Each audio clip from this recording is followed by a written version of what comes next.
انسان جو کچھ کرنے جا رہا ہو وہ کام ایسے ہونا چاہیے کہ وہ شخص یہ کہہ سکے کہ خدایا یہ تمہارے نام سے شروع کر رہا ہوں۔ یہ جو کہا جاتا ہے کہ ہر کام سے پہلے بسم اللہ بولا کریں، اگر کہہ دیا تو زیادہ ثواب ملے گا، اگر نہیں کہا تو کوئی بات نہیں۔ ضروری یہ ہے کہ انسان جو کچھ کر رہا ہو، جو کچھ بول رہا ہو، جو کھانا کھانا چاہے، جو معاملہ کرنا چاہے، یہ سب ایسے ہو کہ وہ بول پائے کہ خدایا اسے تمہارے نام سے آغاز کر رہا ہوں۔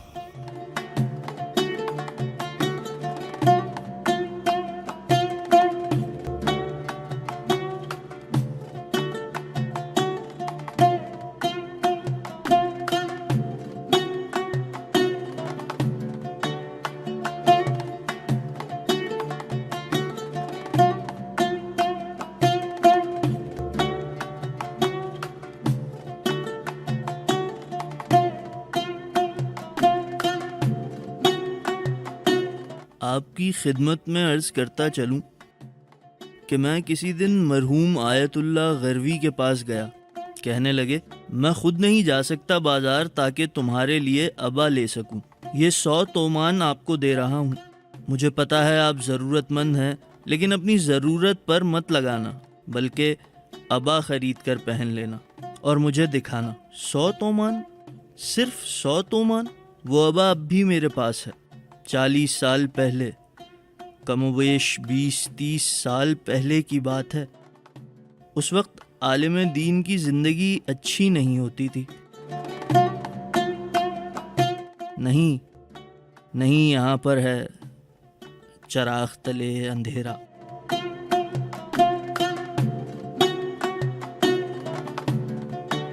حاجی صاحب، آیت اللہ جوادی کے والد یا دادا کے بارے میں آپ کے ذہن میں کچھ ہے؟ یعنی کوئی یاد وغیرہ؟ خدا غری کے رحمت کرے ان کے والد کو۔ ان کی ایک یاد ہے، جب میں دینی طالب علم بن گیا تھا، اس کے پہلے سال وہ مسجد ہاشمی میں آتے جاتے تھے، اور ان کے ایک ہی بیٹے یعنی ہمارے اور پورے عالم اسلام کے مایہ ناز آیت اللہ جوادی تب پڑھائی کرتے تھے۔ وہ خود انہیں تعلیم دیتے تھے، وہ نہایت پیار سے انہیں آواز دیتے تھے۔ ان کے لیے لطف اندوز تھا یہ منظر، کیونکہ بہت پیار کرتے تھے ان سے۔ جیسے دروازے کی آواز آ جاتی تھی، ہمیں پتہ چل جاتا تھا کہ آیت اللہ جوادی ہیں، جن کی پڑھائی کا ابتدائی دور تھا۔ البتہ ان کی تعلیم کے 3-4 سال گزر چکے تھے۔ ان کے والد جا کر ادب سے دروازہ کھول دیتے تھے، سینے پر ہاتھ رکھ کر سلام کرتے تھے، انتہائی احترام کے ساتھ اور پوری طرح خشوع کے ساتھ۔ جب تک ان کے والد نہیں بیٹھتے تھے، وہ کھڑے رہتے تھے۔ پہلے ان کے عظیم والد بیٹھ جاتے تھے اور پھر وہ 2 زانو ہو کر ادب سے ان کے سامنے بیٹھ جاتے تھے تاکہ ان کی تعلیمات اور درس سے سبق حاصل کریں۔ آمل شہر کے بیچ ایک بڑی مسجد ہے، نیچے مسجد ہے اور اوپر دینی مدرسہ جو کہ اب بھی برقرار ہے۔ اوپر مدرسہ ہے جس میں 10، 15 یا 20 تک کمرے ہیں، جن میں اب بھی طالب علم رہتے ہیں، اور اب بھی اسی حال میں ہیں وہ کمرے۔ جنوب سے شمال کی طرف پہلا، نہیں دوسرا، تیسرا، چوتھے کمرے میں ہوتا تھا۔ خدا غریق رحمت کرے، ان کے معزز والد کو جب درس دینے کے لیے آ جاتے تھے، وہی کمرہ جس میں آیت اللہ جوادی رہتے تھے، ان کے معزز والد وہیں آ جاتے تھے۔ ہم ان کی خدمت میں پہنچ جاتے تھے۔ قدیمی علوم کی جامع المقدمات ان کے پاس پڑھا کرتے تھے۔ ان کے مرحوم والد مشہور واعظ تھے، نصیحت اور تبلیغ میں ایک عجیب مہارت کے حامل تھے، اور اس وقت جو شخص بڑی مجلسوں کا انتظام کر کے اسے چلا سکتے تھے، ان کے معزز والد تھے۔ انتہائی محزون آواز میں تقریر ختم کیا کرتے تھے۔ اکثر جگہوں پر انہی کی تقریر ہوا کرتی تھی۔ ان کی تقریری سرگرمی بہت زیادہ تھی، کیونکہ اس وقت ہم نوجوان تھے اور کچھ ہی عرصہ پہلے مدرسہ گئے تھے، اور چند سال کے بعد وہ وفات کر گئے۔ اس سے پہلے ہم گاؤں سے آئے تھے اور شہر میں ان کی علمی سرگرمیوں سے ناواقف تھے، لیکن تقریروں میں یہ وضاحت سے محسوس کرتے تھے کہ مجالس کو ٹھیک سے چلانے والے اور لوگوں کو اچھے سے سمجھانے والے واحد مقرر وہی ہیں۔ میرے والد مرحوم کو میرے خیال سے شعر و شاعری سے زیادہ دلچسپی نہیں تھی، البتہ دلچسپی تھی ہمارے مرحوم دادا جو کہ مولوی تھے، وہ بھی شاعری کا مزاج رکھتے تھے، مرحوم اخند ملا فتح اللہ۔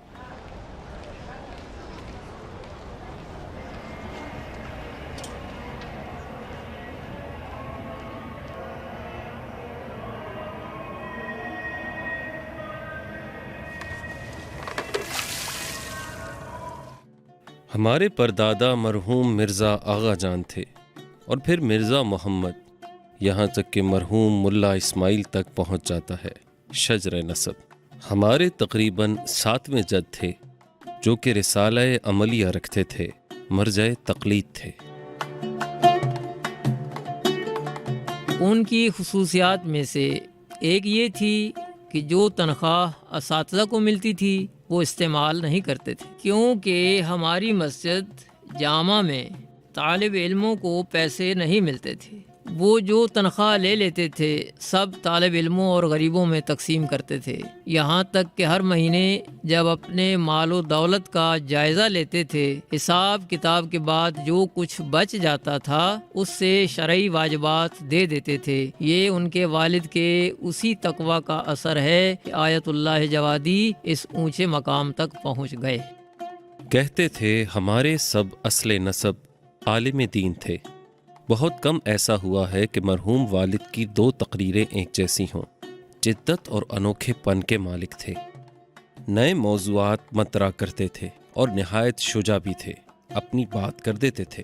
رہا کھانے والوں سے بہت الجھتے تھے، کبھی کبھار انہیں 5 ریال یا 1 تومان تقریر کے لیے بھی دے دیتے تھے، اور اکثر دیتے بھی نہیں تھے یا دیر سے دیتے تھے۔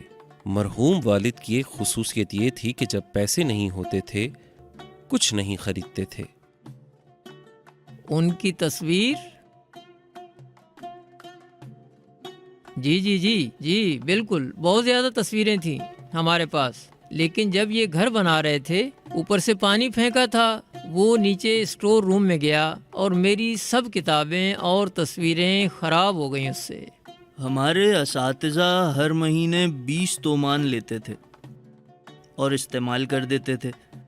اس وقت ضرورتیں بہت تھیں اب کی نسبت، لیکن یہ عالم دین، یہ فاضل اور یہ واعظ و متقی و پرہیزگار، یہ عبادت گزار 1 2 3 4 مہینے 15 تومان جمع کر کے ہم طالب علموں کو اپنے گھر پر کھانے کے لیے مدعو کرتے تھے، اور وہ پیسے ان کا اپنا حق تھا، لیکن وہ خود استعمال نہیں کرتے تھے۔ والدہ رضوان اللہ تعالی علیہا کے بارے میں یہ کہ جب بھی وضو کرنے کے لیے جاتی تھیں، یہ علاق کے پہاڑی علاقے میں جب ہم پانی لانے کے لیے جاتے تھے، ایک دن میرے مولا یعنی میرے بھائی آیت اللہ جوادی گھر کے ہی کپڑوں میں بھاگ کر نکلے گھر سے تاکہ والدہ کے لیے پانی لے آئیں۔ میں بھی کمرے میں تھا، کھڑکی سے کودا تاکہ میں پانی لے آؤں۔ میرا سر بھی لگ گیا کسی چیز سے، لیکن میں نے نہیں دیکھا کہ پانی آغا جان کے ہاتھ میں ہے اور لے جا رہے ہیں۔ ماں نے دعا کی اور ماں کی دعا کی برکت تھی کہ عبداللہ بن گیا۔ انہوں نے جو بویا وہ نکل آیا۔ ایسا ہونا لازمی ہے، نطفہ پاک ببایت کے شود قابل فیض، ورنہ ہر سنگو گلی لولو و مرجان نشود۔ ہم سال 25 شمسی کے طالب علم تقریباً 10 بندے تھے، اب صرف 1-2 بندے عالم دین بن گئے، باقی میں سے ایک جا کر ٹیچر بن گیا، ایک مینیجر بن گیا، کوئی دفتر اسناد میں چلا گیا، کوئی استاد اور کوئی بیوپاری بن گیا، لیکن بعض اب تک رہ گئے ہیں۔ نہ صرف خود رہ گئے ہیں بلکہ خود سے کچھ آثار بھی چھوڑ گئے ہیں۔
میں عبداللہ جوادی عاملی ولد ابو الحسن جوادی عاملی ولد فتح اللہ جوادی عاملی ولد ملا آغا جانی عاملی ولد محمد حسن عاملی ولد محمد جعفر عاملی ہوں۔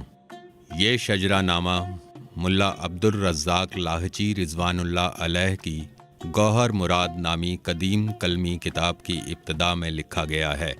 یہ کلمی کتاب ہمارے خاندان کی ثقافتی وراثتوں میں سے ہے۔ جب میں نے عامل میں ابتدائی تعلیم حاصل کر لی، یعنی جب میری 6ٹھی کلاس ختم ہو گئی، اور اس لیے کہ میرے مرحوم والد اور والدہ بھی چاہتے تھے اور خود بھی دل سے دینی تعلیم کی طرف مائل تھا، اپنے اندر جدید دینی علوم کا شوق محسوس کیا۔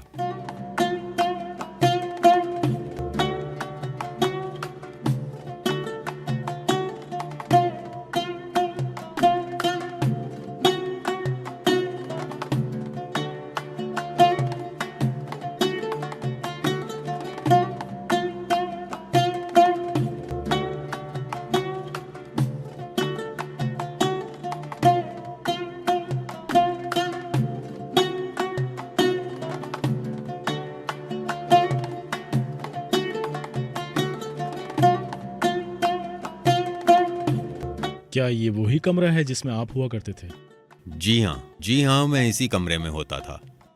تقریباً سال 28 شمسی یعنی 60 سال پہلے ہم اسی کمرے میں تعلیم حاصل کرتے تھے۔ کیا میں آ سکتا ہوں؟ خوش آمدید۔ کیسے ہیں آپ؟ جی میں ٹھیک ہوں بالکل۔ اس وقت آپ کے ساتھی آپ کون ہیں؟ مرحوم شیخ جونی برہانی تھے جو کہ مرحوم ہو گئے۔ ان کے علاوہ وہ لوگ جن کی عمر یا تعلیمی گریڈ تھوڑا کم تھا، مرحوم حبیبی تھے جو کہ وفات پا گئے، اور کیغ بادی تھے جو کہ 1-2 گریڈ ہم سے پیچھے تھے۔ ان میں سے ایک ہی ہیں جو اب زندہ ہیں۔ حاجی صاحب، آپ نے اس مدرسے کی تعریف بہت کی ہے۔ جی ہاں، تو ایسی کیا خاص بات ہے اس میں؟ اس مدرسے میں انسان جس توفیق کو محسوس کرتا تھا وہ یہ تھا کہ ان ساتھیوں میں اکثر تہجد کی نماز پڑھا کرتے تھے۔ وہ کبھی ترک نہیں کرتے تھے۔ اس مدرسے میں تعلیم حاصل کرنے کے حوالے سے جو طالب علموں کو توفیق نصیب ہوتی تھی وہ دوسرے مدرسوں سے زیادہ ہوتی تھی۔ اس مدرسے میں جو اساتذہ تھے دوسرے مدرسوں کی بنسبت زیادہ مسلط اور مزید پڑھے لکھے اور مزید سنجیدہ تھے۔ بعض اساتذہ اس مدرسے سمیت دوسرے مدارس میں بھی پڑھاتے تھے، لیکن اس مدرسے میں پڑھانے کی جو کوشش کرتے تھے ان مدارس میں اتنی نہیں ہوتی تھی۔ اب شاید اس کی وجہ یہ تھی کہ خود وہ اس مدرسے کی پاکی اور عظمت سے واقف تھے، یا اس مدرسے میں موجود کشش ان پر اثر انداز ہوئی۔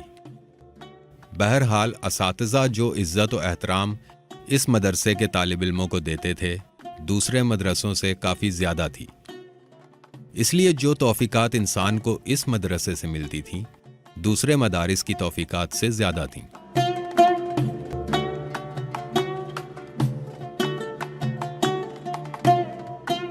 میرے مرحوم والد کا ماننا تھا کہ جو استاد اچھے اخلاق کا مالک ہو اور پہلا سبق اچھے سے پڑھائے اس کا اثر آخر تک باقی رہتا ہے۔ مرحوم والد کا ماننا تھا کہ مجھے پہلا سبق عامل شہر کے عظیم ترین اور اخلاقی ترین علماء دین میں سے کوئی پڑھائے۔ مرحوم آیت اللہ ابو القاسم فرسیو زہد و تقوی میں اپنے زمانے کے مشہور ترین شخص تھے۔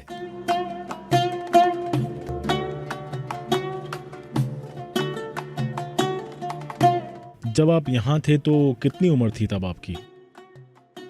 میں 1933 میں پیدا ہوا اور تقریباً 14 یا 15 سال کا تھا۔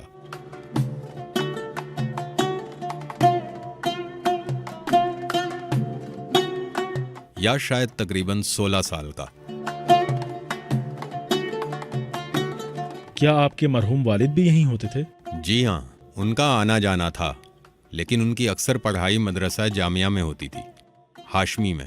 یہاں بہت کم ہوا کرتے تھے میرے خیال سے، لیکن مرحوم آیت اللہ غروی ہوا کرتے تھے، آیت اللہ فرسیو تھے، آیت اللہ حاجی مرزا ہاشم عاملی تھے، آیت اللہ ضیاء الدین عاملی، مرحوم تقی عاملی کے بیٹے۔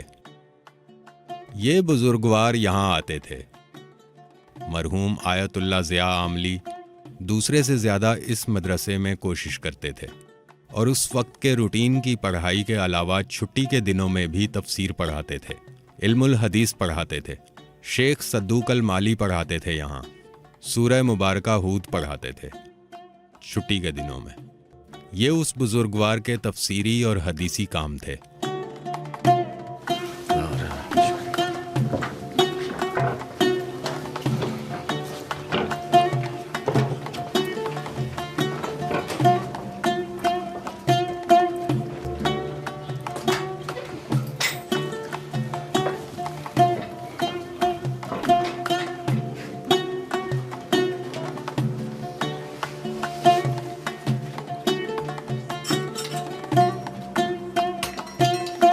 پتہ نہیں قرآن کے علاوہ کوئی اور کتاب بھی ہوگی یہاں۔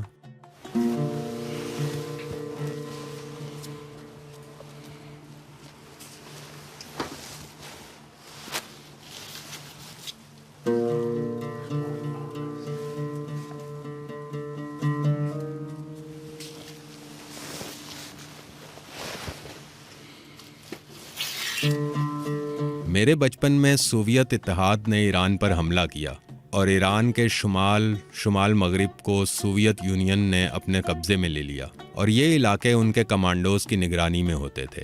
مرکزی اور جنوبی علاقے بھی، مغربی اور انگریزوں اور کچھ حصے امریکیوں کے قبضے میں تھے۔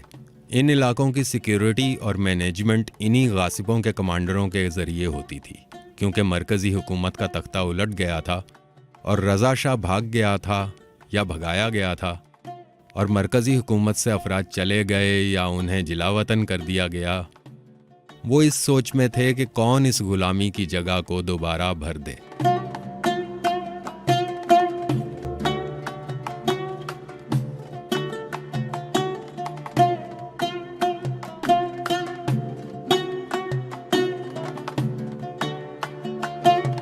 میں چھوٹا تھا جب میرے والد اور بھائی، جس کی عمر تقریباً 7-8 سال تھی، اس وقت علماء کو پکڑا کرتے تھے۔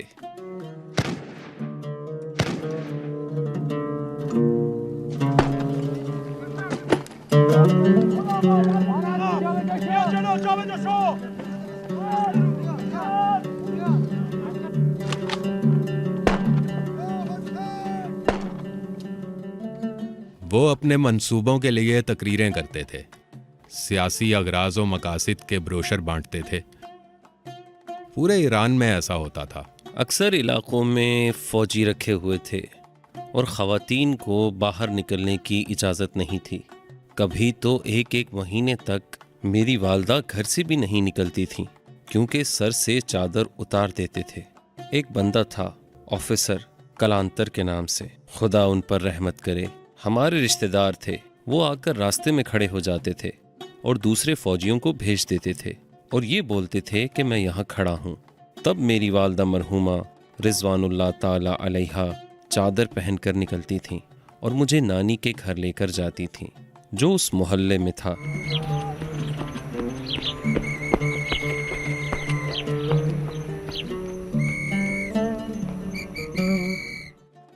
سوویت یونین کی شمال میں سرگرمی زیادہ تھی کیونکہ ایرانی سرحدوں کے وسیع رقبے پر یہ سوویت یونین کے ساتھ مشترک تھے۔ اسکول کے آخر میں جب ابھی تک کلاس کی چھٹی نہیں ہوئی تھی، ان کی صلاحیت مختلف علوم میں زیادہ تھی۔ حزب تودہ ایران کے شمال مغرب میں اتنی سرگرم تھی کہ آذربائیجان کو ایران سے تقریباً الگ کر دیا گیا تھا۔ صرف اس کا نقشہ اور نام ایران کے صوبوں میں شامل تھا، لیکن سیاسی، سماجی وغیرہ کے لحاظ سے حزب تودہ کی نگرانی میں تھا، جو کہ سوویت یونین سے منسلک تھی۔ ایک کتاب ہے گلستان سعدی کے نام سے، بہت سالوں سے میرے بھائی کا تحفہ ہے میرے پاس۔ اس وقت تک یارانی اور مرحوم طباطبائی کی کتابیں ہماری لائبریری میں موجود تھیں، یعنی اس دور کی کتابیں بھی پڑھا کرتے تھے تاکہ یہ جان لیں کہ ڈیموکریٹس کون ہیں، مارکسسٹ کون ہیں۔ یہ لوگ عامل میں امام خمینی ہائی اسکول میں، جو کہ پہلے پہلوی ہائی اسکول کے نام سے جانا جاتا تھا، یہ لوگ باقاعدہ آ کر اس میٹنگ کے بعد وہاں کو محاذ جنگ بنا گئے اور اسلحہ اٹھایا اور لوگوں کے لیے سیکیورٹی مسائل بنا دیے، اور بعض مومنین اس دن شہید ہو گئے۔ اصل طاقت مذہب اور مذہبی لوگوں کے ہاتھ میں نہیں تھی، لیکن لوگوں کی اکثریت دیندار تھی اور وہ ان کے خلاف لڑتے تھے، ورنہ رضا خان نے عزا خانے خراب کر دیے تھے اور اوقاف پر اسی کا قبضہ تھا۔ جماعت کے اماموں کو رضا خان نے پکڑ لیا تھا، مساجد کو رضا خان نے کھنڈر بنا دیا تھا۔ عامل میں مسجد آقا عباس شہر کی مشہور مساجد میں سے ہے، جس کے بغل میں ایک چھوٹا سا دینی مدرسہ بھی ہے، یعنی کچھ کمرے ہیں اس میں۔ اسے باقاعدہ طور پر سیلری کا اسٹور روم بنا دیا گیا۔ شہر کی جامع مسجد کو عوامی اسٹور بنا دیا گیا، یعنی اس وقت کیونکہ کارٹن وغیرہ نہیں ہوتے تھے، بلکہ سب چیزیں لوگ بوری میں رکھا کرتے تھے۔ دکاندار طبقہ چینی اور قند کی بوریاں مسجد میں لے جا کر اسٹور کرتے تھے۔ مسجد میں قالین نہیں ہوتے تھے اور صرف انتخابات کے دنوں میں بچھاتے تھے۔ کبھی میں نے انہیں غیر اخلاقی رویے میں نہیں دیکھا، ہمیشہ انہیں نہایت ادب میں دیکھتا تھا، اور ایک جلال اور بزرگی کے مالک تھے، اور حقیقت یہ ہے کہ میں ان سے ڈرتا بھی تھا۔ جب وہ گھر کے قریب ہو جاتے تھے میری شرارت ختم ہو جاتی تھی۔ عامل میں بہت سے ایسے افراد تھے جو مرحوم آیت اللہ ضیاء اور مرحوم نائنی کے شاگرد تھے۔ ان میں سے دو افراد جو ہمیں یاد ہیں اور ہمارے دور میں زندہ تھے، مرحوم آیت اللہ غروی تھے، مرحوم آیت اللہ فرسیو تھے، جو کہ مرحوم آخوند خراسانی کے شاگرد تھے۔ انہیں اجازت تھی کہ امامے میں رہیں، لیکن دیگر علماء جو مرحوم ضیاء اور مرحوم نائنی اور دیگر نجفی عظیم مراجع کے شاگرد تھے، انہیں امامہ پہننے کا حق حاصل نہیں تھا۔ اور مرحوم آیت اللہ غروی راہ جن کے پاس ہم قوانین الاصول پڑھتے تھے، وہ تبلیغ دین کا واحد راستہ یہ جانتے تھے کہ ہر دن عصا اٹھا کر کسی سڑک کے پاس سے گزریں تاکہ لوگ صرف اس لباس امامہ کو دیکھ سکیں، اور یہ دیکھنے سے ان کا دین محفوظ رہ سکے۔ صرف یہی کام تھا ان کا۔ ایک بار وہ حضرت مرحوم آیت اللہ غروی کے گھر میں پڑھائی کے بعد آ رہے تھے۔ میں تیسری جماعت میں تھا۔ ہمارا دوڑ کا مقابلہ چل رہا تھا۔ انہوں نے مجھے دیکھا کہ میں دوڑ رہا ہوں اور دوڑ کا مقابلہ چل رہا ہے۔ ہمارے ورزش کے ٹرینر جناب لطیفی صاحب مرحوم تھے۔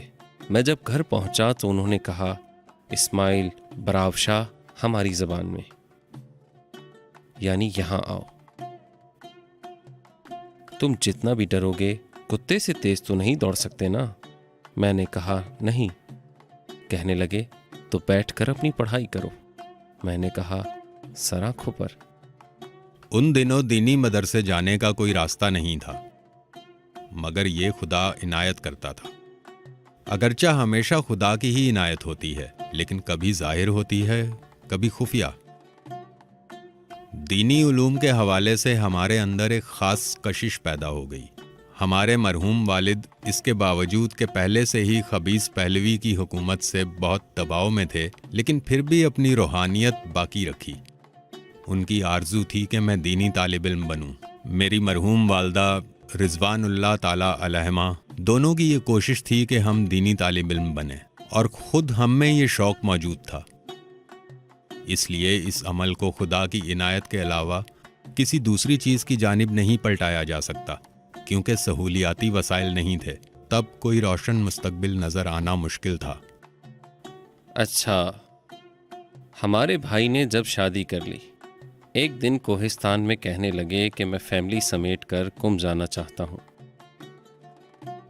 مرحوم والدہ کمرے میں آ گئیں اور دیکھا کہ میرے بیٹے مطالعہ کر رہے ہیں۔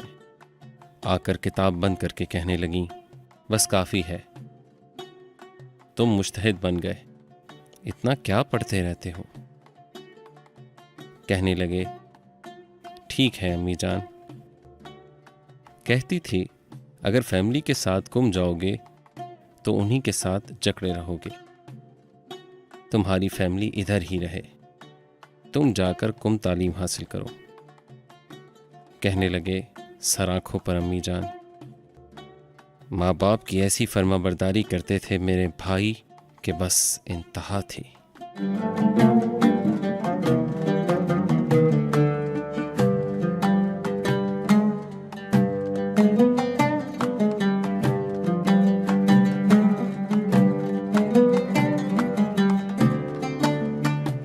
انسان کی یا تو میموری اچھی ہوتی ہے، باصلاحیت نہیں ہوتا۔ علمی لحاظ سے عرض کر رہا ہوں، ہم میں سے بعض لوگ باصلاحیت تھے لیکن ہماری میموری اچھی نہیں تھی، اور بعض کی میموری اچھی تھی لیکن وہ ذہین نہیں تھے۔ ذہانت سے میری مراد یہ ہے کہ استاد پڑھاتے تھے، یہ شاگرد سمجھ جاتا تھا لیکن اسے محفوظ نہیں کر سکتا تھا۔ میموری اچھی نہیں تھی۔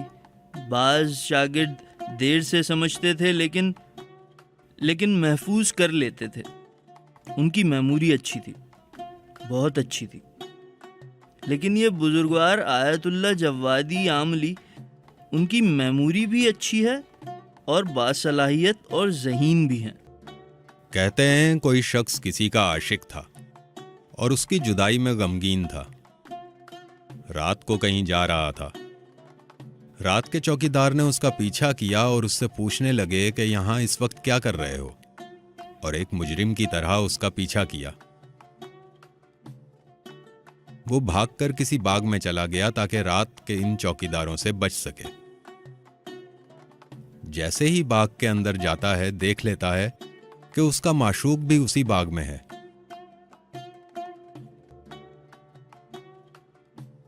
اور اپنی انگوٹھی ڈھونڈ رہا ہے۔ وہ شخص اس رات کے پہرے دار کے لیے دعا کرنے لگا۔ حقیقت یہ ہے کہ ہمیں پتہ نہیں ہوتا کہ خدا کے ہاں کیا ہو رہا ہے۔